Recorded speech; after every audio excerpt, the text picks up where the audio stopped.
तो हेलो दोस्तों, I hope के पुराने जो पिछले 2 पार्ट्स आ चुके हैं उसने आपको बहुत बेनिफिट दिया होगा। आपने वो दोनों पार्ट्स देख लिए होंगे। अगर नहीं देखे हैं तो नो वरीज, मैं आई बटन में लिंक दे दूंगा, आप उसको अभी जाकर क्या है देख सकते हैं।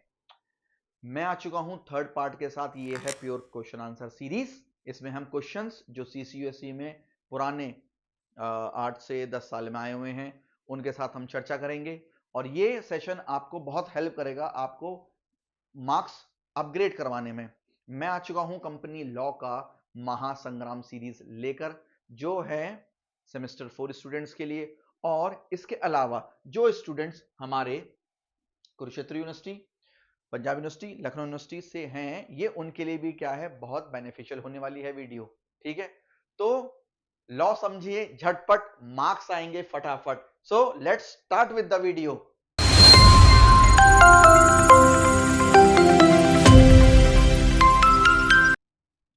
ओके, देखिए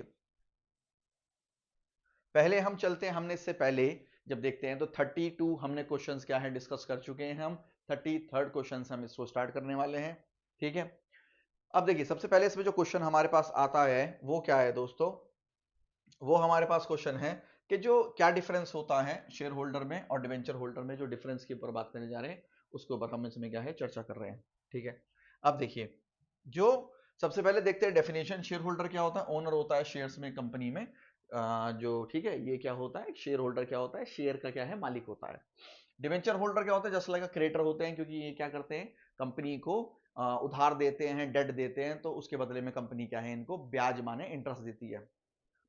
position, share holder part owner होता है, मेंबर भी होता है कंपनी का। इसके अलावा डिवेंचर होल्डर क्या होता है? क्रेडिटर होते हैं, नॉट अ मेंबर, मेंबर नहीं होते, ध्यान रखिएगा। ये क्या होते हैं? क्रेडिटर, डेटर होते हैं कंपनी के। शेयर होल्डर रिसीव्स डिविडेंड मिलता है, इनको क्या है फिक्स्ड इंटरेस्ट मिलता है। इसके अलावा इनका वोटिंग राइट होता है, क्योंकि ये क्या है मालिक होते हैं, तो वोटिंग राइट तो बनता है। ठीक है, इसके अलावा डिवेंचर होल्डर को क्या है कोई भी वोटिंग राइट नहीं होता। Investment is generally unsecured, security की बात करें तो इनकी जो इन्वेस्टमेंट होती है वो अनसिक्योर्ड होते हैं, क्योंकि ये है क्या मालिक, मालिक की जिम्मेदारी है कंपनी को बचाने की। घर की जिम्मेदारी होती है माँ बाप को बचाने की, ऐसे ही इनकी जिम्मेदारी हो कंपनी। कोई भी कंपनी अगर गलत स्टेप लेती है तो जिम्मेदार तो यही होंगे, तो इनकी इन्वेस्टमेंट तो क्या है वो सिक्योर्ड होगी नहीं। लेकिन ये क्या है कंपनी के मालिक तो होते नहीं, इन्हें तो कोई मतलब ही नहीं है कंपनी से, तो ये क्या करते हैं बदले में इंटरेस्ट लेते रहते हैं। इनको कंपनी के अंदर क्या चल रहा है उससे कोई लेना देना नहीं है, इसलिए इनकी जो इन्वेस्टमेंट होती है वो सिक्योर्ड होती है। इसके अलावा रिस्क, ये usually secured by the company assets होती है इन्वेस्टमेंट। ठीक है, इसमें डिबेंचर होल्डर का लो रिस्क होता है due to fix return. Fix return रहता है तो इसलिए क्या है इनका जो रिटर्न रहता है वो फिक्स रहता है, तो वो क्या है लो रिस्की होते हैं, कम रिस्की होते हैं, क्योंकि इनको मिलना ही मिलना है पैसा। लेकिन इनका क्या है इनको प्रॉफिट होगा तो ही मिलेगा, अदरवाइज नहीं मिलेगा। इसके अलावा रोल, शेयर होल्डर क्योंकि मालिक है तो पार्टिसिपेट करते हैं मैनेजमेंट में, ये इनका कोई रोल नहीं होता। ये क्वेश्चन जो है आप देखेंगे तो ये आया हुआ है दोस्तों किसमें, मई 2018 में 10 मार्क्स का आया था। टेबलर फॉर्म के टाइम में मिलेगा, मार्क्स मिलने की पॉसिबिलिटी क्या है इंक्रीज हो जाती है। आइए आगे बढ़ते हैं। Repayment paid after all dues cleared in winding up, इसको प्रायोरिटी मिलती है क्योंकि ये क्या होते हैं कंपनी के क्या है डेटर्स होते हैं। कंक्लूजन क्या है? देखो कंक्लूजन मिलते हैं तो एक क्या होता है इसमें मार्क्स इनहेंसमेंट हो सकते हैं। शेयर होल्डर्स आर ओनर हो गए, और जबकि डिबेंचर होल्डर क्या होते हैं ये हमारे क्रेडिटर होते हैं विद फिक्स्ड रिटर्न्स। मैंने यहां पर डेटर वर्ड यूज करा था, ये वर्ड जो है वो क्रेडिटर आएगा, और डेटर नहीं डेट वर्ड है, डेट कर्जा। आइए, prospectus must state true nothing but truth, मतलब प्रोस्पेक्टस के अंदर क्या होता है कुछ नहीं, सिर्फ सच बातें लिखी जाती हैं। ठीक है, तो आगे क्वेश्चन इसमें जब देखेंगे तो उसमें भी आएगा कि जो पेनल्टी होती है अगर आपने अनट्रूथफुलनेस करी है तो उसके लिए क्या है पेनल्टी देनी पड़ती है। अब देखिए, do you agree with the statement, ये 10 मार्क्स का क्वेश्चन आया हुआ है। इसके अलावा state with the golden rule which must be observed while framing a prospectus. अब देखिए स्टेटमेंट क्या है, एब्सोल्युटली करेक्ट है। As prospectus is legal document issued by a company inviting the public to subscribe to its security, security subscribe करने के लिए क्या होता है एक लीगल डॉक्यूमेंट होता है। इसके अलावा इन्वेस्टर्स जो होते हैं rely on it to make financial decision, it must be true, true होना चाहिए। नॉट मिसलीडिंग, आप गलत बातें क्या है उसमें नहीं लिख सकते, क्योंकि उससे अफेक्ट होकर जो वो होते हैं, मेंबर्स होते हैं, वो जो पब्लिक होती है वो क्या करती है, शेयर सब्सक्राइब कर लेती है। अगर आपने कोई गलत बात उसमें लिखी हुई है तो वो क्या है, गलत चीज से अफेक्ट होकर वो क्या है, हो सकता है कि गलत चीज में लग जाएं, इंडल्ज हो जाएं और उनको लॉस हो जाए। तो इसके लिए फिर डायरेक्टर वगैरह जो होते हैं वो क्या है, लाइबल हो जाते हैं, अदर मेंबर लाइबल हो जाते हैं।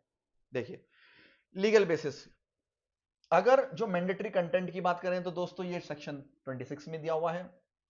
क्रिमिनल लाइबिलिटी की बात करें जो अनट्रू स्टेटमेंट के लिए होती है वो दी हुई है आपकी किसमें, सेक्शन 34 में। इसके अलावा अगर सिविल लाइबिलिटी की बात करते हैं तो सेक्शन क्या जाता है, 35 आ जाता है। इसके अलावा हम देखते हैं की रिक्वायरमेंट क्या होती है, सब चीजें क्या है, फुली डिस्क्लोज होनी चाहिए, ठीक है। इसके अलावा it should not contain any false descriptive और मिसलीडिंग इन्वेस्टमेंट, कोई मिसलीडिंग इन्वेस्टमेंट स्टेटमेंट नहीं होनी चाहिए।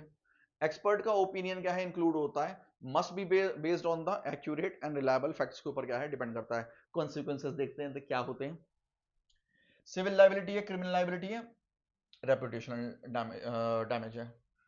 कंपनसेशन जो होता है टू अफेक्टेड इन्वेस्टर्स, इसके अलावा इंप्रिजनमेंट है 10 साल की दी हुई और हैवी फाइन्स लगता है अगर क्रिमिनल लाइबिलिटी हो रखी है तो। इसके अलावा लॉस ऑफ इन्वेस्टर्स है, कॉन्फिडेंस एंड गुडविल रहता है इसमें। Conclusion, a prospectus must disclose complete and truthful information to protect investors, ensure transparency, maintain trust in the capital market. Capital market में क्या है, ट्रस्ट बिल्ड करता है अगर प्रोस्पेक्टस क्या है आपका सही है, अगर जानकारी क्या है पूरी की पूरी सही दी हुई है तो दोस्तों इसके साथ 10 मार्क का क्वेश्चन ही खत्म होता है। उसके बाद हम आगे चलते हैं। Principle of independent corporate existence हमें पढ़ना विद केस लॉ। तो इसके अंदर हमारा जो है सोलोमन का क्या है, केस आना तो वाजिब है क्योंकि ये केस क्या है, बहुत ज्यादा इंपॉर्टेंट है। आइए, company is treated as an artificial legal person होती है। ये क्या करती है, it can own and transfer property, interest into contracts हो गया, सूट एंड बी सूट करती है, मतलब आप पे केस कर सकती है और इस पर भी केस करा जा सकता है। इसके अलावा bear rights and obligations independently और लीडिंग एंजॉयज परपेचुअल सक्सेशन। मैंने बताया था लास्ट के वीडियोस में कि मेंबर में कम, मेंबर्स में go but company go on forever. आइए, इसके अंदर केस लॉ जो आ जाता है वो क्या है, Solomon versus Solomon company limited है। This is the most important case establishing the principle of separate legal entity. Solomon जो होता है framed a company, formed a company और उसके ऑलमोस्ट क्या है, सारे क्या है, शेयर्स उसके पास ही होते हैं। अब when the company become insolvent, creditors argued that the company was merely his agent। जब ये बात आई तो ये क्या हुआ कि कंपनी क्या है, उसकी merely एजेंट है। और कोर्ट का डिसीजन क्या हुआ कि company separate legal person independent from ये, तो वो लाइबल नहीं होगा। सोलोमन समझे बात। इसके अलावा पर्सनालिटी ऑफ अ कंपनी, ये भी हमने पहले डिस्कस करा है।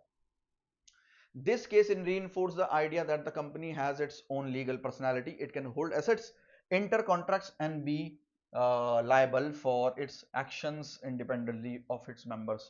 मतलब ये हुआ कि कंपनी जो होती है अपने मेंबर्स के एक्शंस के लिए क्या है, वो लाइबल होती है। सिग्निफिकेंस क्या है, protects share holders through limited liability, ensure करता है कंटिन्यूटी चलती रहे क्योंकि मेंबर्स आए जाएं, कंपनी क्या है चलती रहती है। इंश्योर्स इंडिपेंडेंट मेंबरशिप हो गया, provides legal recognition to corporate sections, मतलब ये लीगल रिकॉग्निशन देती है कॉर्पोरेट को, कंपनीज को। इसके अलावा हम चलते हैं इसके अंदर, कंक्लूजन जो आता है दोस्तों देखिए वो क्या है।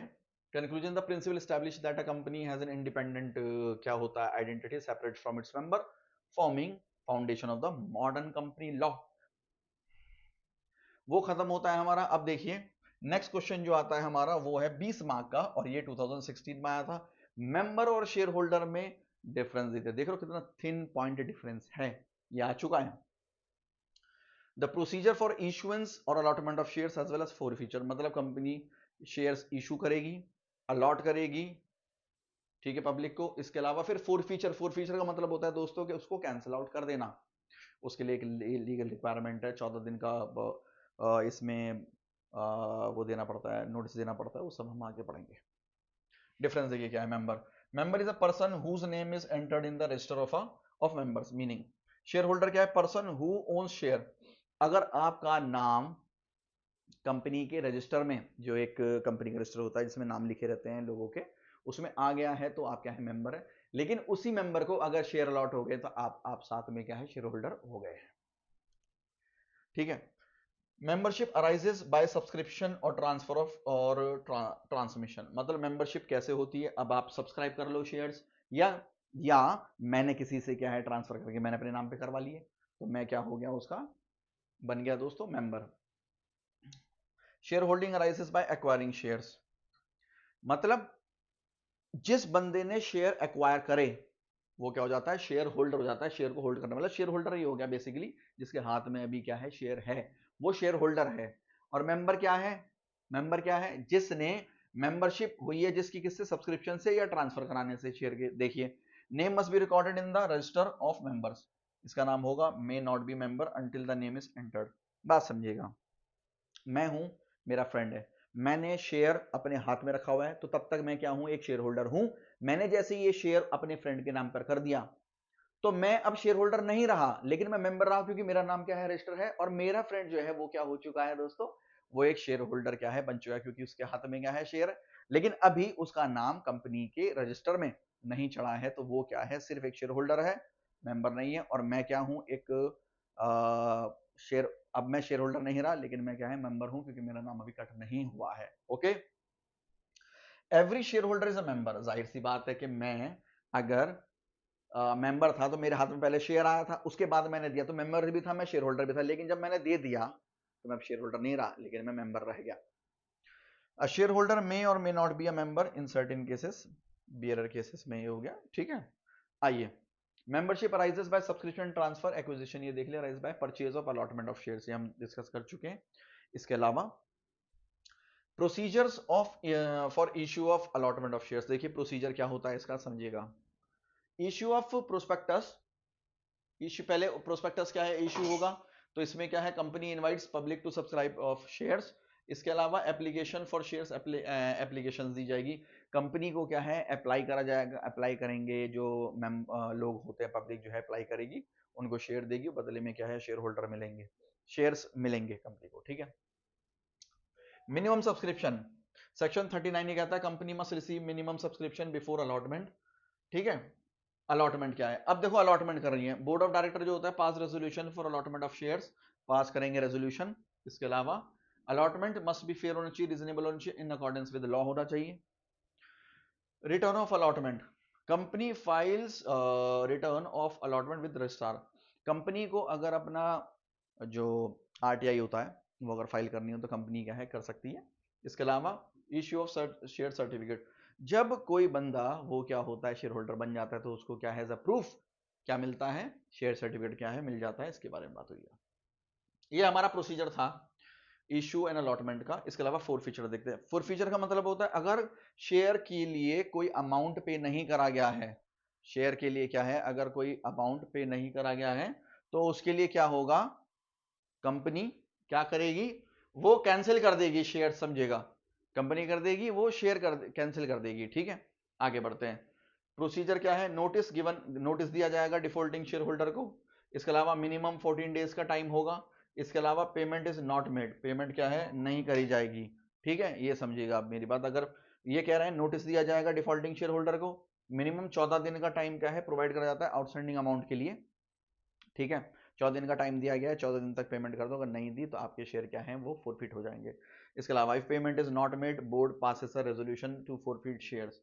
इफेक्ट्स क्या हैं, इसके क्या प्रभाव पड़ते हैं, देखिए प्रभाव ये हैं, इसके शेयर होल्डर जो है अब वो मेंबर नहीं रहेगा, क्योंकि वो फोरफिट हो चुके हैं।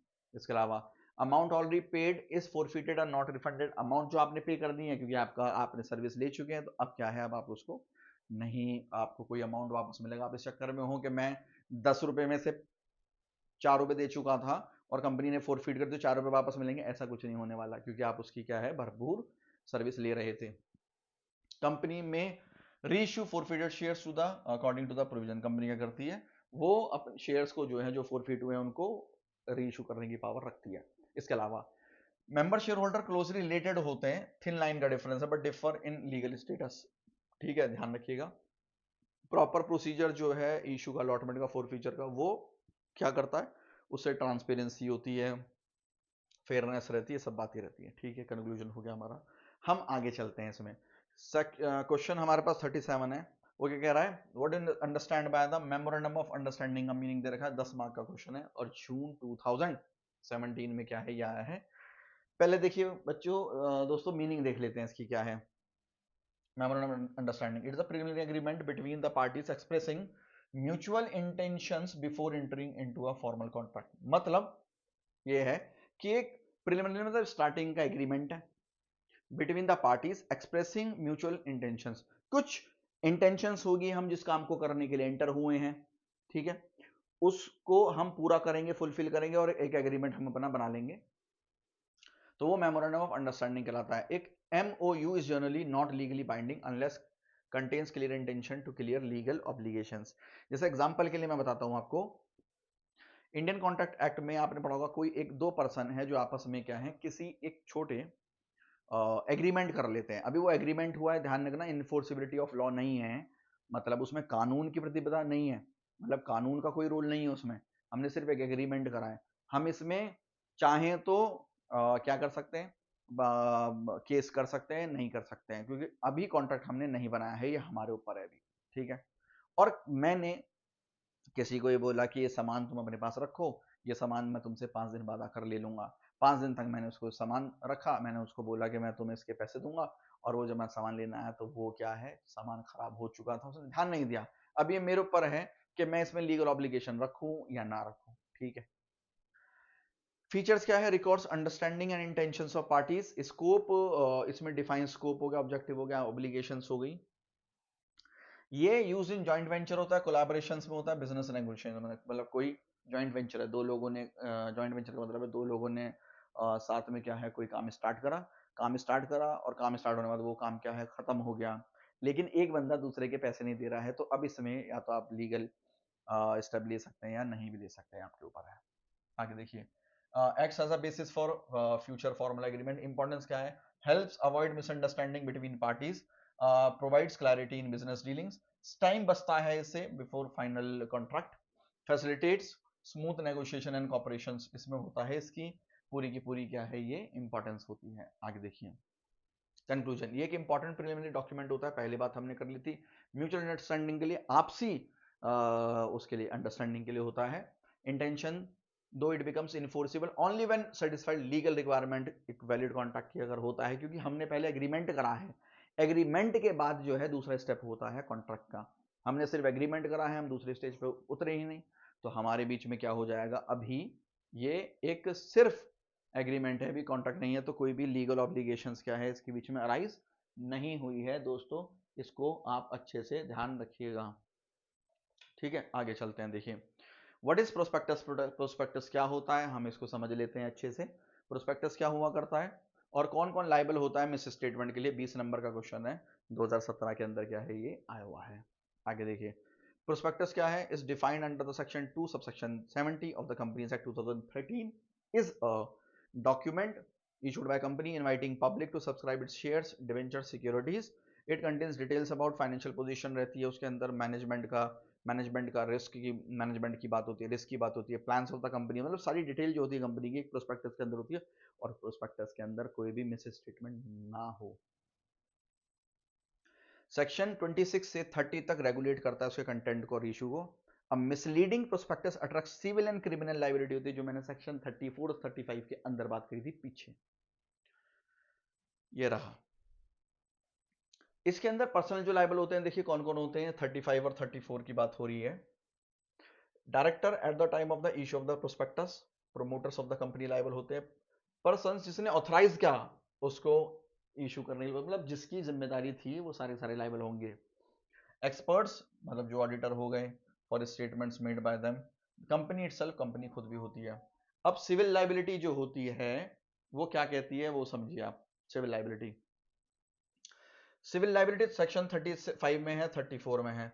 Any person who subscribe to securities relying on misstatement can claim compensation for loss और डैमेज, ठीक है, बिल्कुल सही बात है।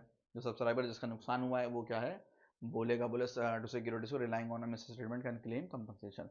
Liability arises when investors suffer loss due to false और मिसलीडिंग स्टेटमेंट्स। क्रिमिनल लाइबिलिटी क्या होती है, prospectus contain false and misleading statement. देखो समझिएगा, इसके अंदर कोई अगर मिस स्टेटमेंट हुई है, ठीक है, मतलब यहां पर भी लिखा हुआ तो यह है कि investor suffer loss due to false और मिसलीडिंग स्टेटमेंट, यहां पर लिखा हुआ है फॉल्स और misleading statement responsible for persons में फेस पनिशमेंट, तो वो किस किस कारण की वजह से होगा ये समझिएगा कि दोनों में क्या डिफरेंस है। ये होगा फ्रॉडुलेंट मिस स्टेटमेंट, मतलब आपने कोई जानबूझ के कोई फ्रॉडुलेंट मिस स्टेटमेंट की तो उसके लिए क्या है 10 साल की आपको क्या है वो इम्प्रिजनमेंट मिलेगी, और ये 3 गुना बढ़ाई, जो इसका ये है ये चीजें 3 गुना क्या है बढ़ाई जा सकती है। दूसरी चीज अनइंटेंशनल मिस स्टेटमेंट, जानबूझ के पता था जानबूझकर आपने कोई चीज करी है तो उसके लिए लेसर पनिशमेंट और relief if proper defence is proved. अगर आप अपना डिफेंस में कोई वो दे देते हैं कि मेरा ये डिफेंस है इसमें, इसको माय लॉर्ड क्या है एक्सेप्ट करिए, और माय लॉर्ड जो है उसके लिए सेटिस्फाई हो जाते हैं, तो इसमें क्या है उसकी जो पनिशमेंट है वो क्या है कम हो जाएगी। Defence available, withdrawal of consent before issue, आप क्या करेंगे अगर आपको इसमें कानून की तरफ से सुरक्षा कम मिल पाएगी, अगर आप अपनी कंसेंट विड्रॉल कर चुके थे पहले ही, मतलब इशू होने से पहले आपने बोल दिया था कि मेरी जिम्मेदारी नहीं है, तो आप बच जाएंगे इससे। प्रोस्पेक्टस इशूड विदाउट नॉलेज और कंसेंट, हमें पता ही नहीं था और वो इशू कर दिया, मतलब एक तो है कि इशू कर दिया लेकिन हमने बाद में क्या है कंसेंट विड्रॉ कर दी। दूसरा ये प्रोस्पेक्टस इशू हुआ है हमें नॉलेज नहीं थी। तीसरा रीजनेबल बिलीफ लिया गया कि स्टेटमेंट ट्रू थी, मतलब हमारे हिसाब से तो वो सच थी लेकिन बाद में निकली तो हमारी गलती नहीं है। इसको आपको साबित करना पड़ेगा, मतलब इसका प्रूफ ऑफ बर्डन जो है वो आपके ऊपर ही लाई करता है, आपको साबित करना, आप साबित कर देते हैं और डिफेंस आपको मिल सकता है। एक्सेप्शन क्या है, रेड हेरिंग प्रोस्पेक्टस में लाइबिलिटी जो होती है राइज होती है only when the final prospectus contains misstatement as initial document में नॉट कंटेन कंप्लीट। देखो रेड हेरिंग प्रोस्पेक्टस में स्टार्टिंग की जो इन्फॉर्मेशन होती है वो फाइनल नहीं होती है, उसके बाद प्रोसीजर होते होते वो क्या है फाइनल एक प्रोस्पेक्टस में कन्वर्ट हो जाता है। स्टार्टिंग में कोई गलती हुई और फाइनल में आपने सुधार लिया तो आप बच सकते हैं। ठीक है आगे चलते हैं, देखिए Importance. It protects investors from fraud and misrepresentation. इसके अलावा it ensures transparency and accountability. It builds a trust in the capital market. ये 3 आप importance क्या है लिख देंगे। आगे चलते हैं।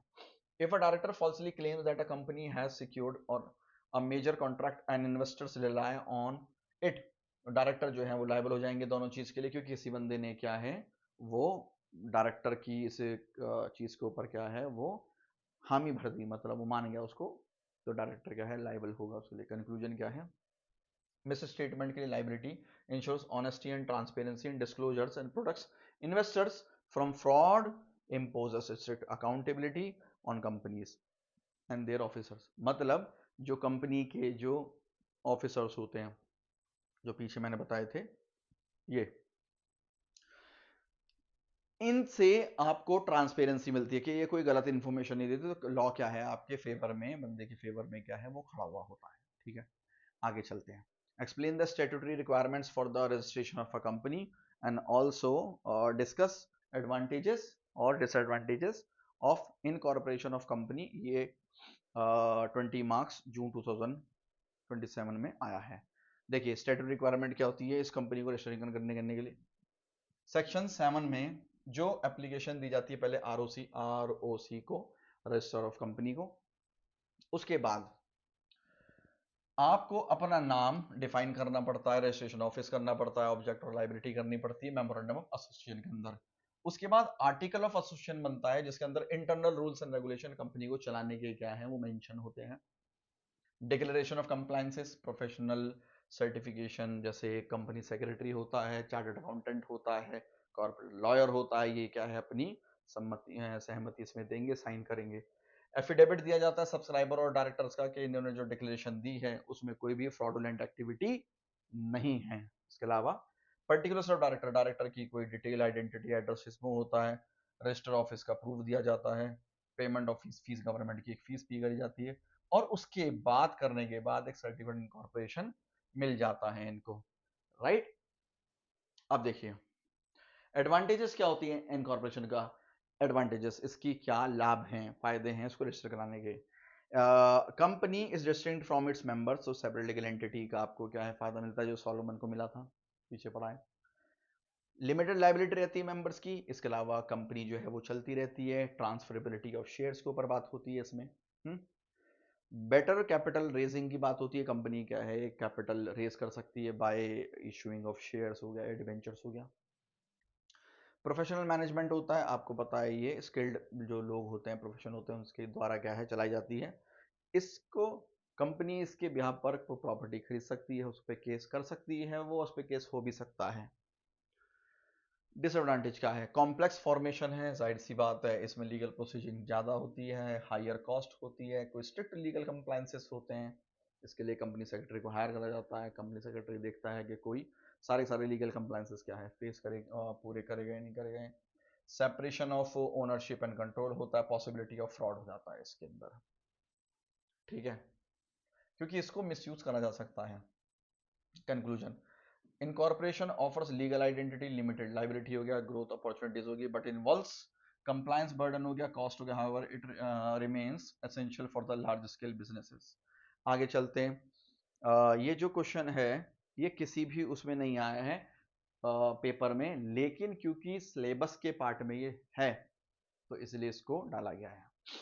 हिस्टोरिकल डेवलपमेंट क्या होता है कंपनी का देख लेते हैं। अर्ली डेवलपमेंट, कंपनी लॉ जो है वो इन इंडिया में ओरिजिनेट हुआ था ड्यूरिंग ब्रिटिश रूल, ठीक है। The first legislation was the joint stock companies act 1850 में ये आया था, based on the company law था। It introduce the concept of the incorporation and registration of companies, इसके अंदर कंपनी को इनकॉर्पोरेट करना, उसके बाद उसको रजिस्टर करना, इसके बारे में क्या है जानकारी दी गई थी विस्तार में।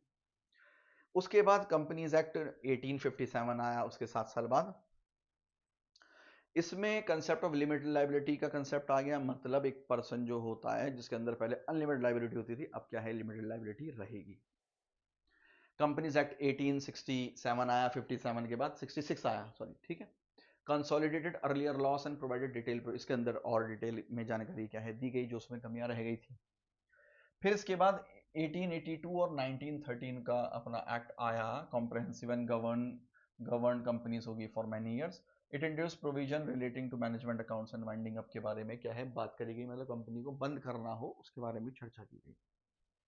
Post independence development, companies act 1956 based on the recommendations of the Bhabha committee, मतलब जैसे कमेटी बैठती है तो भाभा कमेटी की रिकमेंडेशंस में ये जो है कंपनी एक्ट 1956 चलता रहा और ये काफ़ी टाइम चलता रहा। ये अभी कुछ टाइम पहले जाके 2013 में जाके इसको क्या है चेंज करा गया है, मोर ट्रांसपेरेंसी, ज़्यादा ट्रांसपेरेंसी ला दी गई एक्चुअल में। It was a comprehensive and modern legislation regulating formation था, ठीक है। Introduce provisions of the government control and investor के प्रोटेक्शन की क्या है प्रोटेक्शन के बारे में बात करी गई। अमेंडमेंट्स, इसके बाद कुछ इसमें अमेंडमेंट्स मतलब कुछ चेंजेस करे गए, सेवरल काफी अमेंडमेंट क्या है इसमें करे गए इसके इकोनॉमिक और इंडस्ट्रियल चेंजेस को लेकर। Focus shifted towards the liberalisation and corporate governance के ऊपर भी क्या है बात हुई, लिबरलाइजेशन और कॉर्पोरेट गवर्नेंस के ऊपर भी क्या है इसमें बात करी गई। मॉडर्न एरा, आज की डेट में जो है हमारे पास आपको पता है कंपनीज एक्ट 2013 है और इसने 1956 को क्या है रिप्लेस कर दिया। इसने कुछ कंसेप्ट लाए जैसे CSR, एक कंपनी को अपने इनकम का रेवेन्यू का क्या करना पड़ता है, सर्टेन परसेंटेज क्या है वो सोसाइटी के ऊपर क्या है लगाना पड़ता है, मैंडेटरी है।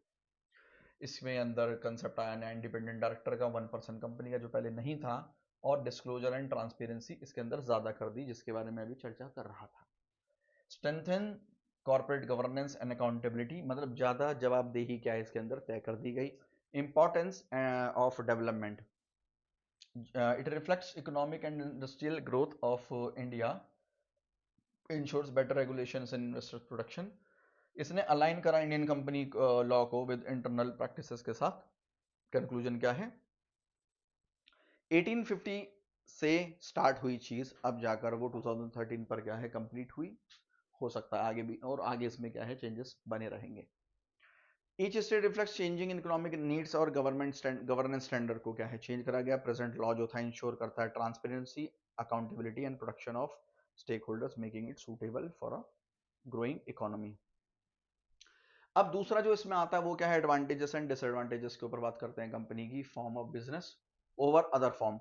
मतलब ये भी जो क्वेश्चन है ये I1 नहीं है किसी भी पेपर में एग्जाम में, लेकिन ये क्योंकि सिलेबस का पार्ट है तो कवर करा गया है। कहने से मतलब ये है कि कंपनी जो होती है किस तरीके से दूसरी फॉर्म ऑफ बिजनेस जो होता है, पार्टनरशिप हो गया, उनसे बेहतर होती है। अब देखिए इसकी अगर बात करते हैं तो इसमें सेपरेट लीगल एंटिटी होती है, मतलब कंपनी की क्या है, डिस्टिंक्ट आइडेंटिटी होती है, लिमिटेड लायबिलिटी का कंसेप्ट आ चुका है, परपेचुअल सक्सेशन होता है, ट्रांसफरेबिलिटी ऑफ शेयर्स होता है, मेंबर अपने शेयर्स क्या है ट्रांसफर एक दूसरे को कर सकते हैं फ्रीली। लार्ज कैपिटल फॉर्मेशन होता है, कैपिटल क्या है, कंपनी जो होती है वो कैपिटल रेज कर सकती है, तो कैपिटल फॉर्मेशन बनता है उससे। प्रोफेशनल मैनेजमेंट, इसको स्किल्ड डायरेक्टर, स्किल्ड मेंबर जो होते हैं वो क्या है रन करते हैं। आगे देखिए डिसएडवांटेज क्या है, कॉम्प्लेक्स फॉर्मेशन होती है, कॉस्टली प्रोसेस है, पीछे भी हमने पढ़ा है। स्ट्रिक्ट लीगल कंप्लायंस होता है, सेपरेट होता है ओनरशिप इसकी अपने मेंबर से, और कंट्रोल भी रहता है। पॉसिबल मिसयूज देखो कहीं पर भी बच्चों हो सकता है। Lack of secrecy, disclosure requirement reduce the business confidentiality, अगर आप डिस्क्लोज कर रहे हैं हर चीज तो कॉन्फिडेंशियल तो कुछ है ही नहीं, ठीक है। क्रिटिकल एवोल्यूशन देखते हैं, कंपनी जो है form provides advantages like limited liability, better capital raising and continuity, making it suitable for large scale business के लिए क्या है बेहतर होती है कंपनी। लेकिन इसके अंदर रेगुलेटरी बर्डन रहता है, मतलब कंपनी को टाइम टू टाइम अपनी रिटर्न एवरीथिंग, मतलब साइन, सीएसके कंप्लायंस बनाना, ये सब क्या है टाइम टू टाइम करना पड़ता है। हाई कॉस्ट होती है, पोटेंशियल मिसयूज होता है compare to partnerships and offers more security. Conclusion, the company form is idle for large and expanding businesses due to legal advantages and financial strength. Its complexity and compliance requirement must be carefully managed होनी चाहिए, ये इसमें क्या है साफ साफ तौर पे लिखा हुआ है। आई होप कि आपको समझ आया होगा। आगे बढ़ते हैं, वाइंडिंग अप डिसोल्यूशन में क्या डिफरेंस है, 10 मार्क्स में आया हुआ है, 10 मार्क्स के लिए मैंने दिया हुआ है और किसी पेपर में नहीं आया है ये। वाइंडिंग अप क्या होता है मैं आपको समझाता हूँ। वाइंडिंग अप का मतलब होता है किसी भी कंपनी को जब क्या है खत्म करते हैं, बंद कर रहे होते हैं, उसको क्या है वाइंडिंग कहते हैं, वाइंडिंग अप कहते हैं। ये प्रोसेस होता है settling up the affairs of a company by realising assets को बेचेंगे और लायबिलिटी को उससे पे ऑफ करेंगे। ये क्या होता है, डिसोल्यूशन फाइनल स्टेज होती है जहां पर कंपनी का लीगल एग्जिस्टेंस ही क्या है खत्म हो रहा है। Company continues during the process. Winding up में क्या होता है, कंपनी बस क्या कर रही है सिंपल कि अपने जो एसेट्स है उनको सेल आउट कर रही है और उससे अपनी लायबिलिटी पे ऑफ कर रही है, that's it, nothing else, company चलती रहेगी। इसके अंदर खत्म, कंपनी बंद डिसोल्यूशन में।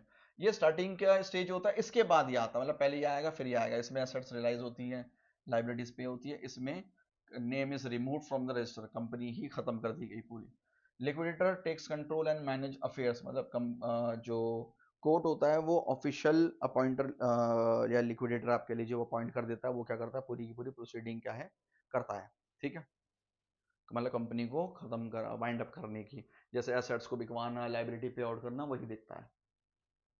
कोई भी इसमें कंट्रोल एग्जिस्ट नहीं करता क्योंकि कंपनी जो है खत्म हो चुकी है। ये एक प्रोसेस होता है, प्रोसीजर होता है, ये लीगल रिजल्ट होता है, मतलब इसके बाद यही होना है।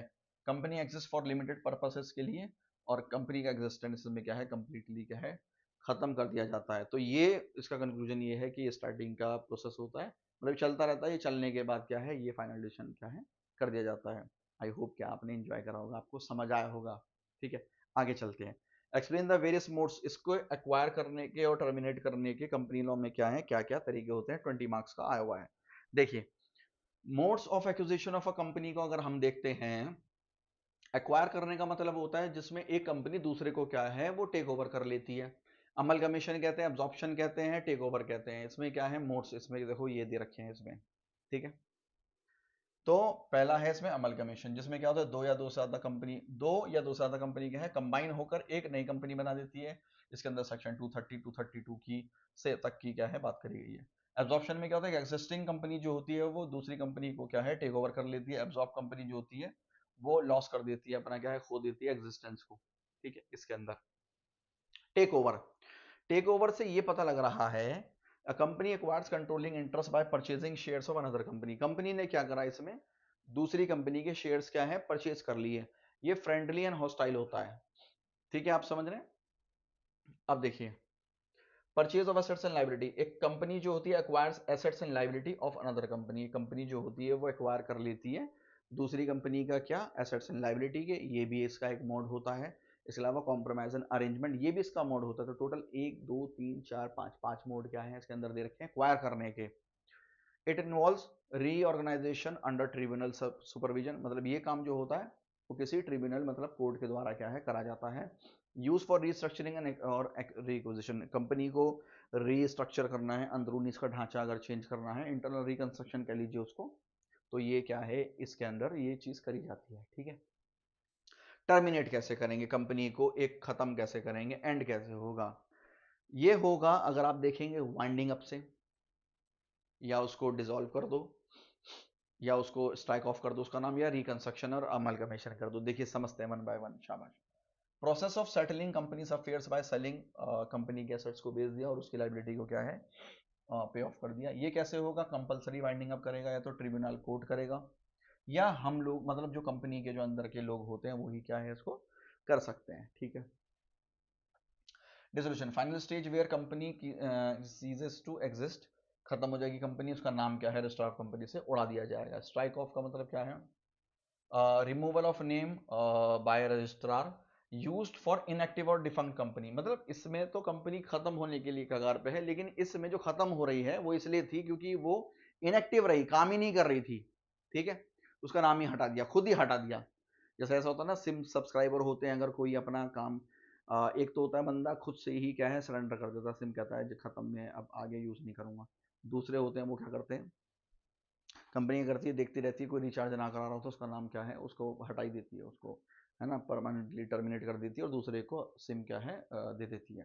आगे देखिए क्या कहता है, रीस्ट्रक्चर और रिकंस्ट्रक्शन और amalgamation, some cases old company dissolve होती है after transfer of business to new company में, एक कंपनी ने अपने बिजनेस को क्या है दूसरी कंपनी को ट्रांसफर कर दिया। ठीक है, इंपॉर्टेंस क्या है इससे, स्मूथ ट्रांसफर ऑफ बिजनेस होता है, बिजनेस देखो चलता रहता है, इससे स्टेक होल्डर्स जो होते हैं कंपनी के जो चला रहे होते हैं उनको क्या है सहायता मिलती है।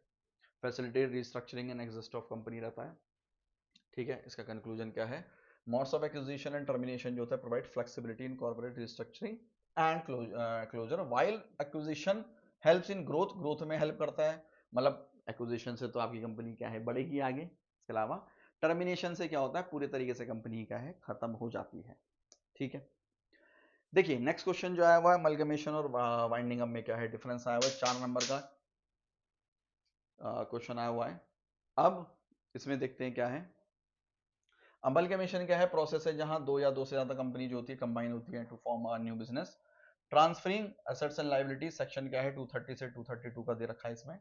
वाइंडिंग अप, इसके अंदर देखो मैंने बताया दो या दो से ज्यादा कंपनी क्या है कंबाइन हो जाती है, उससे नई कंपनी बन जाती है, दो कंपनी मिलकर एक नई कंपनी बन गई है। वाइंडिंग अप में क्या होता है, कंपनी क्या है खत्म हो रही है पूरी की पूरी, और ये प्रोसीजर जो होता है बिफोर डिसोल्यूशन होता है। हमने डिसोल्यूशन और वाइंडिंग अप का डिफरेंस क्या है पहले देखा हुआ है। दोनों में रिस्ट्रक्चरिंग होती है, अमलगमेशन प्रमोट्स ग्रोथ रहता है और इसके अंदर क्या होता है प्रॉपर क्लोजर रहता है वाइंडिंग अप में। नेक्स्ट क्वेश्चन जो आया हुआ है वो देखिए क्या है, प्रमोटर क्या होते हैं और प्रमोटर को डिफाइन क्या करा गया है कंपनी लॉ के अंदर, ये 4 नंबर का क्वेश्चन क्या है बनता है।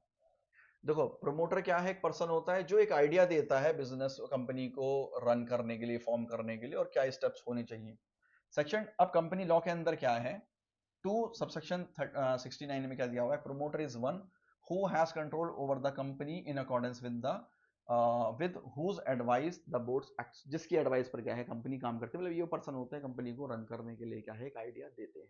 ठीक है, ही परफॉर्म्स प्रिलिमिनरी फंक्शंस हो गए, स्टार्टिंग के फंक्शन हो गए जैसे डॉक्यूमेंट को प्रिपेयर करना, अरेंज करना किसको कैपिटल को, और ये प्रोमोटर प्ले करता है vital role in company formation. It mean by statement in lieu prospectus क्या होता है, मतलब प्रोस्पेक्टस की जगह एक स्टेटमेंट जारी कर दी जाती है, एक डॉक्यूमेंट है filed with the registrar when the public company does not issue prospectus to the public, company ने प्रोस्पेक्टस जारी नहीं करा पब्लिक को, तो उसके बदले में कंपनी क्या करती है वो एक डॉक्यूमेंट दे देती है रजिस्ट्रार को, जिसको क्या बोलते हैं prospectus in document statement in lieu prospectus कहते हैं, मतलब उसके बजाय कोई और सा डॉक्यूमेंट दे देती है। उसके अंदर भी इंफॉर्मेशन वही होती है जो प्रोस्पेक्टस के अंदर होती है, बस उसका नाम प्रोस्पेक्टस ना होके स्टेटमेंट इन लियो प्रोस्पेक्टस होता है। उसमें कंपनी की डिटेल, डायरेक्टर का डिटेल रहती है, कैपिटल स्ट्रक्चर रहता है कि कंपनी कितने अमाउंट के साथ क्या है रजिस्टर है।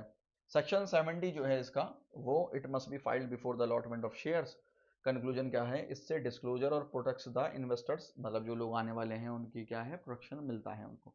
आई होप कि आप सेशन को एंजॉय कर रहे होंगे। आगे देखिए क्या है इसके अंदर। अब हमें बात करनी है प्रोमोटर जो होते हैं, पीछे हमने प्रोमोटर पढ़े थे, उनकी एक पोजीशन, ड्यूटीज और लाइबिलिटी क्या होती है, 20 मार्क्स का दिया हुआ है। ये किसी भी पेपर में नहीं आया हुआ है, लेकिन क्योंकि ये सिलेबस का पार्ट है तो इसलिए समझाया गया है। प्रोमोटर के बारे में बताया हुआ है, वो पर्सन होता है जो क्या करता है, कंपनी को फॉर्म करता है, नेक्स्ट स्टेप्स लेता है। सबसेक्शन 2 सबसेक्शन 69 के अंदर क्या है, इसकी डेफिनेशन दी हुई है। एक पर्सन है जो क्या करता है, का जो बिजनेस होता है, कंपनी होता है, उसका कंट्रोल अपने हाथों में क्या है, लेता है। प्रोमोटर ऑक्यूपाई द फिड्यूशरी, देखो ये इंपॉर्टेंट है कि ये फिड्यूशरी पोजीशन होती है, मतलब ना तो ये ट्रस्टी होता है ना एजेंट होता है, बट ये बस ये गुड फेथ में काम करता है, उसको फिड्यूशरी ही कहते हैं, वर्ड उसका ये है। ड्यूटीज क्या है, ड्यूटी ऑफ डिस्क्लोजर, प्रोमोटर जो है मस्ट डिस्क्लोज सारे रेलिवेंट फैक्ट को क्या है वो डिस्क्लोज करेगा। Duty to act in good faith, duty to avoid secret profit नहीं बनाएगा, कन्फ्लिक्ट ऑफ इंटरेस्ट नहीं करेगा। कन्फ्लिक्ट ऑफ इंटरेस्ट का मतलब होता है they must not place themselves in a position where personal interest conflict with the company, मतलब अपनी खुद की सहमति के लिए, अपने खुद के पर्सनल बेनिफिट के लिए वो क्या है, कंपनी को ठेस नहीं पहुंचा सकता। ये duty to accounts, promoter must account for any profit made during the formation.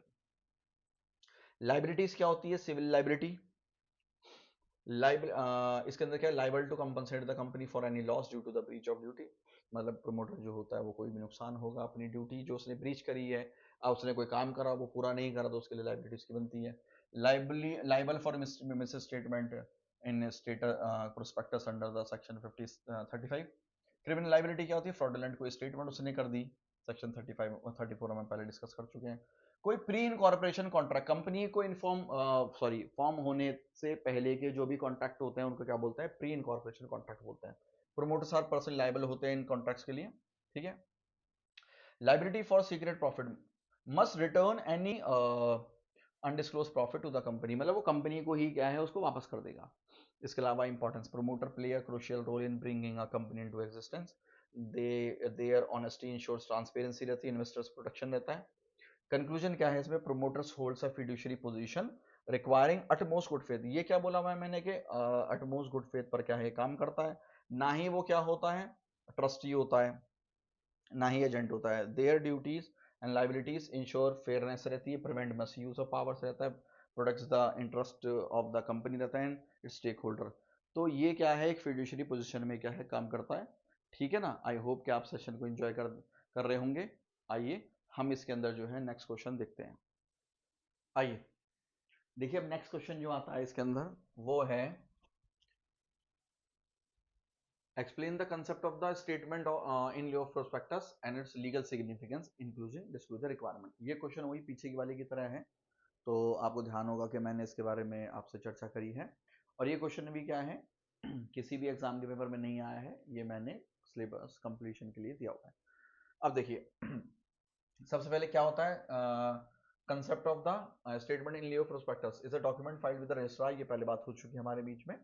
When a public company does not issue prospectus to the public, it acts as a substitute for the prospectus and contains similar information. It is required to be filled before the allotment of shares under the Companies Act 2013. The concept is recognized through largely replaced due to the modern disclosure norms की वजह से ये क्या है हमें issue करना पड़ता है। इसका लीगल सिग्निफिकेंस क्या है, इंश्योर्स डिस्क्लोजर, मतलब इसके अंदर भी वही इंफॉर्मेशन रहती है जो एक प्रोस्पेक्टस के अंदर रहती है, ठीक है। इसके अलावा इन्वेस्टर्स का प्रोटेक्शन रहता है, क्योंकि ट्रांसपेरेंसी क्या है इंश्योर करता है, इसके अंदर डिटेल्स होती है जिसको हम रीड कर सकते हैं, और उसके बाद जो शेयर होल्डर हैं वो क्या है आगे प्रोसीड कर सकते हैं अपने शेयर्स को खरीदने के लिए कंपनी से। लीगल कंप्लायंसेस होता है, फाइलिंग जो रिटर्न होता है वो मैंडेटरी होता है भरना इसमें। सब्स्टिट्यूट फॉर प्रोस्पेक्टस का सब्स्टिट्यूट होता है, अकाउंटेबिलिटी क्या है मेंटेन होती है। डिस्क्लोजर रिक्वायरमेंट देख लेते हैं, देखो दोस्तों क्या है, इसके अंदर जनरल इन्फॉर्मेशन होती है, कंपनी का नाम एड्रेस ये सब, कैपिटल स्ट्रक्चर मतलब कंपनी का इशूड कैपिटल क्या है, सब्सक्राइब कैपिटल कितनी, ऑथराइज कैपिटल कितनी है, पर्टिकुलर ऑफ डायरेक्टर्स के नाम वगैरह मेंशन होते हैं, मिनिमम सब्सक्रिप्शन, कंपनी का अमाउंट रिक्वायर्ड कितना है, बिजनेस ऑपरेशन के लिए कॉन्ट्रैक्ट्स एंड एग्रीमेंट्स की बात होती है, अंडरराइटिंग एंड कमीशन की बात होती है, ऑडिटर का रिपोर्ट होता है, financial information and reports by auditors हो गया, इंपॉर्टेंस प्रोमोट करती है ट्रांसपेरेंसी इन पब्लिक प्लेसमेंट में, रिड्यूस करती है chance of fraud misrepresentation को क्या है ये रिड्यूस करती है। Ensure that investors receive adequate information, ये इंश्योर करता है कि इन्वेस्टर्स को एक एडिक्वेट इन्फॉर्मेशन क्या है रिसीव होगी। इसके अलावा कंक्लूजन क्या है, इससे ये जो होता है statement in lieu of prospectus, ये एक इंपॉर्टेंट रोल प्ले करता है ensuring disclosure and transparency when no prospectus is issued, thereby protecting investors and maintaining accountability in company formation. मतलब इससे क्या होता है, कंपनी की अकाउंटेबिलिटी क्या है, तय होती है। अब देखिए नेक्स्ट, जो नेक्स्ट आ रहा है इसके अंदर वो क्या है, प्रोस्पेक्टस इन न्यूज़ प्रोस्पेक्टस के में क्या है डिफरेंस। ये 4 मार्क का मैंने दिया हुआ है, ये भी किसी भी एग्जाम में नहीं आया है, ये मैंने अपनी साइड से दिया हुआ है। Prospectus is a document inviting public to subscribe shares. ये क्या होता है, when no prospectus is issued, तब ये डॉक्यूमेंट क्या है, इशू होता है। ये पब्लिक को इशू होता है, ये public not issued to public, ये सिर्फ फाइल होता है रजिस्ट्रार के पास जाती है, कि एक कच्चा एक रिपोर्ट चली जाती है रजिस्ट्रार के पास कि ये है क्या चीज, मतलब कंपनी जो फॉर्म हुई है, अभी प्रोस्पेक्टस तो आया नहीं। प्रोस्पेक्टस तब आएगा जब ये क्या है, पब्लिक को क्या है, ये इशू कर दिया जाएगा, ठीक है। इससे रेज करते हैं कैपिटल को फ्रॉम पब्लिक से, ये सिर्फ डिस्क्लोजर देता है, मैंडेटरी होता है पब्लिक इशू के लिए। और ये allotment required before allotment, allotment लोगों को जब तक शेयर्स अलॉट ना हो उससे पहले करा जाता है, ठीक है। Conclusion, prospectus invites investment, while statement जो होती है ये इंश्योर करता है कंप्लायंस हो जाए विदाउट पब्लिक इशू। ये यूनिट हमारी कंप्लीट होती है। नेक्स्ट यूनिट हमारी जो आती है कॉर्पोरेट व्हील की आती है। अगर इसको देखोगे तो इसके अंदर शेयर कैपिटल के ऊपर बात करी गई है, मतलब ये जो हमारा कॉर्पोरेट कैपिटल है, दूसरी यूनिट है हमारी, पहली यूनिट कंप्लीट हो गई है। पहली यूनिट से ही बहुत ज्यादा क्वेश्चंस आते हैं, मैं आपको बता दूं। मीनिंग, नेचर एंड काइंड्स के ऊपर बात करी जाएगी, इसमें various rights and duties attach to these shares. इसके अलावा इशुएंस अलॉटमेंट ऑफ शेयर्स के ऊपर बात करी जाएगी, ऑल्टरेशन ऑफ शेयर्स के ऊपर बात करी जाएगी, जिसमें increase in share capital, reduction of share capital, और preemptive rights and variations of class rights के ऊपर क्या है बात करी जाएगी। अब देखिए इसके अंदर जो पहला क्वेश्चन आया है रिडम्पशन ऑफ शेयर्स के, रिडम्पशन क्या होता है। ये 4 मार्क्स का 2025 में आया। It means repayment of the capital to shareholder by buying back. Actual में इसका नाम रिडम्पशन जो है वो कहना थोड़ा सा गलत होगा, लेकिन पेपर में इस तरीके से आता है, इसको बाय बैक ऑफ शेयर्स कहते हैं वैसे, प्रेफरेंस शेयर्स का। तो ये एक्चुअल में buy back of equity share होता है, और रिडम्पशन ऑफ प्रेफरेंस शेयर होता है। एक्चुअल में रिडम्पशन प्रेफरेंस शेयर्स का होता है, इक्विटी शेयर्स का तो बाय बैक होता है, ठीक है। ये इसमें सेक्शन 55 इसमें हम पढ़ते हैं। और redemption can be made out, किससे करते हैं रिडम्पशन, प्रॉफिट से या proceeds of the fresh issue. मतलब जब आप कंपनी नए शेयर्स इशू करती है तो उससे जो पैसा आता है या तो उसे रिडीम कर देगी, या प्रॉफिट जो बचा हुआ है उससे रिडीम क्या है इसको करती है। अगला, shares must be fully paid up before redemption. CRR capital redemption reserve is created when redeem जो होता है आउट ऑफ प्रॉफिट होता है, CRR बनाया जाता है। प्रॉपर कैपिटल मैनेजमेंट करी जाती है, जिससे क्रेडिटर का इंटरेस्ट क्या है प्रोटेक्ट करा जाता है, ठीक है। फॉरफीचर, इसके बारे में हम बात कर चुके हैं कि ये टेबल F में आता है। Schedule 1 of the companies act 2013, 14 दिन का नोटिस देना पड़ता है शेयर होल्डर को जो डिफॉल्टिंग है, जिसने कॉल अलॉटमेंट जो होती है वो पे नहीं करी है उसके लिए। बोर्ड जो है एक रेजोल्यूशन पास करेगा, और जो मेंबर होगा वो उसका अमाउंट जितना भी वो पे कर चुका है वापस उसको नहीं मिलेगा। इसका कंक्लूजन है कि it ensures discipline in share payment, मतलब बंदे की कंटिन्यूटी बनी रहे, वो पेमेंट करता रहे, ये इसलिए होता है। नेक्स्ट देखिए, रिडक्शन ऑफ शेयर कैपिटल का क्वेश्चन आया हुआ है। इसके ऊपर क्या है, इट मींस डिक्रीजिंग, कंपनी का पेड अप शेयर कैपिटल क्या है डिक्रीज कर दिया है। सेक्शन 66 के ऊपर बात होगी, इसमें हम पास करेंगे स्पेशल रेजोल्यूशन को, और approval of national company tribunal जो होती है वो अप्रूव करती है, तो ये क्या है रिडक्शन कर सकते हैं शेयर कैपिटल। मतलब आपकी जो शेयर कैपिटल है वो क्या है रिड्यूस हो जाएगी। कैसे, सपोज करिए पहले आपके पास जो है वो 4 रुपए का पर शेयर था, ठीक है, और 100 शेयर से तो ये कितना हो रहा था, 400 रुपए के शेयर कैपिटल हो गई, ठीक है, इस तरीके से। और अब दूसरा क्या हो गया है, अब 2 रुपए का पर शेयर हो गया है, ठीक है, और 100 शेयर के लिए, तो अब आप कितनी हो गई, ये 200 हो गई शेयर कैपिटल। तो शेयर में क्या आ गया, ये रिडक्शन आ गया शेयर कैपिटल में, टोटल शेयर अमाउंट जो है रिड्यूस हो गया। It will involve cancelling unpaid capital, returning service capital and write off the losses, इसमें लॉसेस को क्या है राइट ऑफ कर दिया जाता है। अब ये देख रहे हो ना, इसको कम कर दिया, तो ये पैसा जो कम हुआ, 2 रुपए जो कम हुए, ये क्या है राइट ऑफ ही तो करा जाएगा किसी चीज से, तो लॉसेस से क्या है राइट ऑफ कर दिया। Process must ensure production of creditor interest and follow legal procedure, it ensures financial restructuring and legal compliances को क्या है फॉलो करता है। अब देखो बोर्ड मीटिंग के ऊपर क्वेश्चन आया हुआ है 4 मार्क का, और ये आया हुआ जून 2022 को। बोर्ड मीटिंग क्या होती है, बोर्ड मीटिंग देख लेते हैं। एक बोर्ड मीटिंग जो होती है वो is a formal meeting of the board of directors for decision making के लिए होते हैं। सेक्शन 173 का जो है इसके अंदर वो लागू होता है। First meeting is held with in the 30 days of the incorporation, company का बनने से 30 दिन के अंदर अंदर आपको कंपलसरी मैंडेटरी है मीटिंग करनी, बोर्ड मीटिंग करनी। At least 4 meetings must be held every year, maximum gap होना चाहिए। देखो मैक्सिमम गैप तो होना चाहिए 120 दिन का, मैक्सिमम गैप उससे ज्यादा नहीं। और कह रहा है जी कम से कम 4 मीटिंग होनी चाहिए, कम से कम, तो कम से कम 4 मीटिंग होनी चाहिए। इसका मतलब है हर मीटिंग के बीच में कम से कम 3 महीने का गैप तो रखना पड़ेगा, ठीक है। तो 3 का मैं गैप रखना पड़ेगा, लेकिन ध्यान रखना ये गैप 3 महीने का जो है 90 दिन का है, ये बढ़कर 120 दिन से ज्यादा नहीं होना चाहिए, ये ध्यान रखना है। अंडर सेक्शन 174 क्वारम, क्वारम क्या होता है, जब मीटिंग बैठती है तो उसके अंदर कंपनी जैसे जब मीटिंग स्टार्ट होगी तो कुछ लोग आ जाने के बाद स्टार्ट होगी ना, कि जैसे 4 लोग आ गए, 5 लोग आ गए, जैसे क्लास स्टार्ट होती है तो एक क्लास में 40 बच्चे बैठने की कैपेसिटी है, उसमें से करीबन करीबन हम टीचर बोलती है कि 20 बच्चे आ जाएं तो हम क्लास स्टार्ट कर देंगे। तो ऐसे ही कंपनी जब मीटिंग स्टार्ट होती है तो कुछ सर्टेन नंबर ऑफ मेंबर जब तक बैठ नहीं जाएंगे वहां पर, क्वारम कंप्लीट हो जाएगा, जब तक कि मीटिंग क्या है स्टार्ट नहीं होगी, उसकी प्रोसीडिंग आगे बढ़ेगी नहीं। तो quorum is 1/3 of the directors and 2 directors, या तो 1/3 ऑफ द डायरेक्टर हो या 2 director, which ever is highest. Suppose कर लीजिए टोटल डायरेक्टर जो हैं, टोटल डायरेक्टर वो हैं मान लीजिए 1/3 लिखा हुआ है ना, तो 3 डायरेक्टर हैं, तो इसका 1/3 कर देंगे 3 का, तो ये कितना आ गया 1। तो या तो 1 डायरेक्टर हो या 2 डायरेक्टर हो, जो भी इनमें ज्यादा हो, मतलब 1 और 2 में क्या ज्यादा है, 2 ज्यादा है। 2 डायरेक्टर होंगे कम से कम, तो क्वारम क्या है फिर स्टार्ट हो जाएगा, मतलब मीटिंग बोर्ड मीटिंग क्या है स्टार्ट कर जाएंगी, ठीक है। It shows effective governance and proper management. Pre-emptive rights क्या होते हैं, क्योंकि उस यूनिट में उसका नाम था, तो प्रीएम्प्टिव राइट्स क्या होते हैं देख लेते हैं।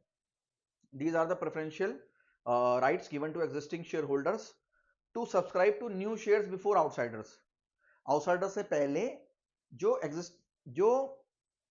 एग्जिस्टिंग शेयर होल्डर होते हैं उनको न्यू शेयर खरीदने का राइट मौजूद होता है, मतलब बाहर वालों को नहीं दे रहे हैं, कंपनी के अंदर वाले लोगों को ही दे रहे हैं, उसको क्या बोलते हैं प्रीएम्प्टिव राइट्स बोलते हैं। As per the section 62(1) subsection A of the Companies Act, such shares must be offered to the existing shareholders in proportion to their shareholding, ठीक है। ये शेयर तो दिए जाते हैं, ये एग्जिस्टिंग शेयर होल्डर को दिए जाते हैं, जितनी उनकी शेयर होल्डिंग है उस प्रोपोर्शन में दे देते हैं, जितने उन्होंने शेयर क्या है होल्ड कर रखे हैं कंपनी के अंदर।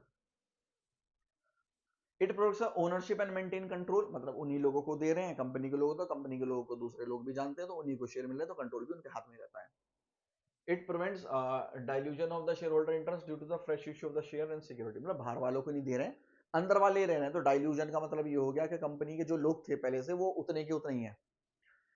नेक्स्ट क्वेश्चन चलते हैं, ट्रांसफर ऑफ शेयर्स के प्रोविजंस क्या होते हैं, ये आया हुआ है मई 2025 में, आप देखेंगे 10 मार्क्स का। ट्रांसफर ऑफ शेयर्स, ट्रांसफर से नाम से पता लग रहा है voluntary transfer of ownership of shares from one person, जिसे ट्रांसफरर कहते हैं, और दूसरे पर्सन को देना इसको ट्रांसफरी कहते हैं। इसमें सेक्शन 56 क्या है वो लगेगा। Transfer must be made through a proper instrument of transfer, duly stamped होता है, डेटेड होता है, साइंड बाय बोथ पार्टीज होता है। The share certificate must be attach to the transfer deed, जो शेयर सर्टिफिकेट होती है वो क्या होती है अटैच होती है ट्रांसफर डीड से इसके अंदर, ठीक है। जब शेयर क्या है वो ट्रांसफर करेंगे तो साथ में शेयर डीड भी होती है कि इस पर्सन को इतने इतने शेयर जो हैं वो ट्रांसफर करे गए, और इस पर्सन को करेंगे, उसका नाम होता है। Transfer should be deliver to the company within 60 days of execution. जब अगर एक बार ट्रांसफर हो चुका है तो उसके 60 दिन के अंदर अंदर क्या है एक्चुअली डिलीवरी भी कर दी जाएगी, मतलब दूसरे बंदे को हो जाएगी, तो सर्टिफिकेट जाएगा साथ में, उसके 60 दिन के अंदर अंदर क्या है वो भी चला जाएगा, क्या ये ट्रांसफर डीड चली जाएगी। कंपनी जो है रजिस्टर करती है the transfer only after the verifying document, in case of the refusal the company must inform the transferee with reasons. अगर रिफ्यूजल हुआ है, कंपनी ने मना कर दिया है, तो कंपनी मस्ट इन्फॉर्म उसको ट्रांसफरी को रीजन बताएगी क्यों कराए। रिस्ट्रिक्शन क्या है देखिए इसके अंदर, in private company transfer of shares में भी restricted to the article association, जो आर्टिकल एसोसिएशन में जो दिया हुआ है रूल्स एंड रेगुलेशन है उसके अकॉर्डिंग क्या है ट्रांसफर हो जाता है प्राइवेट कंपनी में। पब्लिक कंपनी में यहां फ्रीली ट्रांसफरेबल होते हैं, ठीक है। इसके अलावा टाइम लिमिट क्या होता है, company must register the transfer with in 1 month private company और 2 मंथ्स पब्लिक कंपनी में। मतलब 1 महीने का टाइम तो इसमें है, जैसे यहां पर बोल दिया था कि ट्रांसफर डीड जो होती है 60 दिन के अंदर अंदर हो जानी चाहिए, तो ये 60 दिन हो रहे हैं, पब्लिक कंपनी के 60 है, और 1 महीना जो है वो 30 दिन जो है वो किसके, प्राइवेट कंपनी के हैं। Transfer of shares ensures liquidity रहती है, फ्लेक्सिबिलिटी रहती है ओनरशिप में। फिर नेक्स्ट क्वेश्चन जो आता है जो 20 मार्क्स का है, जून 2022 में आया है, एक बार ही आया है, उसके अलावा नहीं आया। Reduction in share capital is made with और without approval of the tribunal. मतलब रिडक्शन अगर हो रही है शेयर कैपिटल में, अगर आप देखेंगे तो यहां पर लिखा हुआ था ना एनसीएलटी की जरूरत पड़ती है, तो इसी के ऊपर ही वो पूरा का पूरा क्वेश्चन आया है, ठीक है। Reduction in share capital, reduction in share capital refers to decreasing a company's paid up share capital. It is governed by section 66 हो गया, ये is allowed only when a company follows a prescribed legal procedure, अगर follow करती है तो। Requirement जो है tribunal approval की क्या है, सेक्शन 66 जो है कहता है reduction of the share capital requires prior approval of the NCLT. The tribunal ensure that the process is fair and does not adversely affect the stakeholders. Any reduction made without tribunal approval is void होता है and legally ineffective होता है। देखो कोई भी reduction जो होता है मेड विदाउट ट्रिब्यूनल वो वॉइड होगा, वो माना नहीं जाएगा, और वो फिर इस तरीके से क्या है इनइफेक्टिव भी होगा। एप्लीकेबिलिटी की बात करते हैं इसके अंदर, जो प्रोविजंस हैं अप्लाई होते हैं only to companies having share capital, उन पे ऊपर अप्लाई होते हैं। Company limited by guarantee without share capital, जब शेयर कैपिटल है ही नहीं तो उसमें रिडक्शन कैसा होगा, तो वो गवर्न होते ही नहीं सेक्शन 66 का ऑफ द कंपनीज एक्ट 2013, ठीक है। इसके अलावा प्रोसीजर देखते हैं रिडक्शन का क्या प्रोसीजर है। स्पेशल रेजोल्यूशन मस्ट बी पास होना चाहिए जनरल मीटिंग में। इसके अलावा कंपनी बस file application before the NCLT reduction के लिए। नोटिस गिवन दिया जाएगा क्रेडिटर्स को कि कैपिटल क्या है रिड्यूस हो रही है, अब जिसको ऑब्जेक्शन उठाना उठा सकता है, रजिस्ट्रार ऑफ कंपनी को, सभी को। और ट्रिब्यूनल एग्जामिन करता है ऑब्जेक्शंस को, अगर ये लोग ऑब्जेक्शन देते हैं कि नहीं रिडक्शन नहीं होना चाहिए, तो ट्रिब्यूनल क्या है उसको एग्जामिन करेगा। Ensure the creditors claims either discharge हो जाए या एडिक्वेटली सिक्योर्ड हो जाए। मतलब क्रेडिटर अगर नाराज है किसी चीज से, मतलब वो नहीं चाह रहे हैं उनकी कोई अमाउंट पेंडिंग रह रहा है, तो फिर इस केस में इसको क्या करा जाएगा, ये उसको देखेगा ट्रिब्यूनल। रोल क्या होता है इसका, ट्रिब्यूनल का plays crucial role for protecting the interest of the creditor and shareholder. It approves the deduction only when it is satisfied that the company has complied with all the requirements, that no stakeholder will suffer unfair loss, ठीक है। मतलब tribunal ये देखता है किसी भी stake holder को कोई लॉस ना हो। मोड्स ऑफ रिडक्शन, एक्सटिंग्विशिंग और reducing liability on unpaid share capital, cancel कर देना पेड अप शेयर कैपिटल को which is lost and not represented by assets. Return करना एक्सेस कैपिटल को टू द शेयर होल्डर, मतलब इसमें होता है अगर एक्सेस कैपिटल होगी तो शेयर होल्डर को क्या है वो रिटर्न कर दी जाएगी, ठीक है। इस तरीके से करेंगे। दूसरा है रिड्यूस कर देना लाइबिलिटी ऑन द अनपेड, जो अभी अनपेड शेयर कैपिटल ना अभी कुछ पे नहीं हुई है, कॉल वगैरह हो गई है, अलॉटमेंट हो गई है, फर्स्ट कॉल हो गई है, फाइनल कॉल नहीं हुई है, तो फाइनल कॉल मांगी नहीं जाएगी। Writing off accumulated losses to present the true and ये फाइनेंशियल पोजीशन, राइट ऑफ कर देंगे अक्यूमुलेटेड लॉसेस को, ठीक है। ये हमारे केस हो जाएंगे। इंपॉर्टेंस एंड पर्पस क्या होता है इसके अंदर, ये देख लेते हैं। Reduction helps companies restructure their capital, eliminate losses, इससे एलिमिनेट होते हैं लॉसेस, इंप्रूव करता है फाइनेंशियल स्टेटमेंट को, make the balance sheet more realistic, it also enhances investors confidence and operational efficiency क्या है बनी रहती है। Conclusion, thus reduction of share capital is permitted only with the approval of the NCLT. It ensures legal compliances, protection of creditors and financial disciplines while allowing companies to reorganize their capital structure। मतलब इसका conclusion क्या है, reduction करने से क्या होता है दोस्तों, देखो ये परमिट पहली बात तो तब होगा with the approval of the NCLT, हम पढ़ चुके हैं। इससे ये इंश्योर होगा कि लीगल कंप्लायंसेस पूरे हो गए हैं या नहीं हो गए हैं। दूसरा प्रोडक्शन ऑफ क्रेडिटर, क्रेडिटर का कोई वो रह गया है नहीं रह गया है अभी क्लेम। इसके अलावा फाइनेंशियल डिसिप्लिन को देखा जाएगा, ठीक है। तो इस तरीके से यहाँ पर ये वीडियो हम खत्म करते हैं। आगे हम इसके और पार्ट लाएंगे, अभी इसके 2 पार्ट आने और बाकी हैं, उसमें हम आगे की यूनिट जो हैं उसके बारे में क्या है चर्चा करेंगे। आई होप को वीडियो आपको पसंद आई होगी। कोई अगर आपको डाउट आता है तो कमेंट सेक्शन में आप पूछ सकते हैं। इस पीडीएफ को अगर आप चाहते हैं लेना तो आप एक नॉमिनल अमाउंट पे करके क्या है हमारे नंबर पर कांटेक्ट कर देंगे और उससे आपको ये वीडियो क्या है मिल जाएगी। मैं डिस्क्रिप्शन में नंबर अपना पोस्ट कर दूंगा, ठीक है। और जब वीडियो चलेगी तो उसके अंदर भी क्या है इसका नंबर आ जाएगा, ठीक है। और चैनल को सब्सक्राइब करें, वीडियो लाइक करें। Thank you so much.